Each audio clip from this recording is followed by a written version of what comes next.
কারোর সাথে সম্পর্কে জড়ানোর আগে আপনি অবশ্যই তাকে জিজ্ঞাসা করে নেবেন, আপনার মাসিক স্যালারি কত।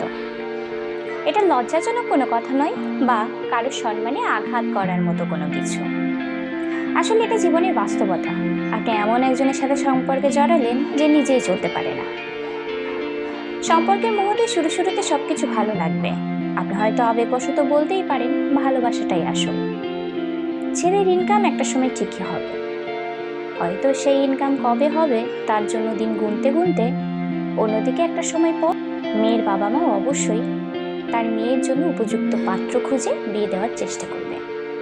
অন্যদিকে এই পরিস্থিতি মেয়েটা নিরুপায় হয়ে আপনাকে ভালোবেসে তার জীবনে চাই বলে আপনাকে বিষয়টা খুলে বলবে। কিন্তু জানেন, জীবনের কঠিন বাস্তবতার সামনে আসলে ভালোবাসাও জানালা দিয়ে পলায়ন করে। তখন আপনার পছন্দের ভালোবাসার পুরুষটি অবশ্যই বলবে, আই অ্যাম নট প্রিপেয়ার্ড। আমি নিজেই চলতে পারি না, নিজেই ধার দেনা করে অনেক কষ্টে টিউশন পড়িয়ে নিজেই চলি।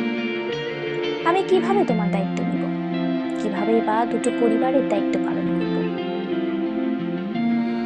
আসলে একটু চিন্তা করে দেখবেন, বাবা মা তার মেয়ের জন্য সর্বদা বেস্ট এনে দেয়, কিন্তু 99.99% মানুষই আজকাল এই যুগে ফেক পার্সন হয়। তাই কোনো সম্পর্কে জড়ানোর আগে অবশ্যই তার কাছে শুনে নেবেন, আমার হাত ধরলে শক্ত করে ধরো, মাঝপথে হাত ছেড়ে দিয়ে প্রেম প্রেম খেলাতে আমি জড়াতে চাই না। কারণ নিজের পরিবারের মানুষের কাছে আমি নিজের জীবনে নিজের ভালোবাসার মানুষটাকে নিয়ে গর্ববোধ করতে চাই। তাই আমি যাকে তাকে নিজের জীবনে এনে নিজের করে চাই না।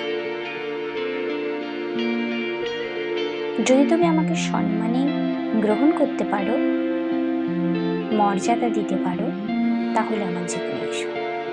না হলে তোমার মতো মানুষ আমার জীবনে চাই না।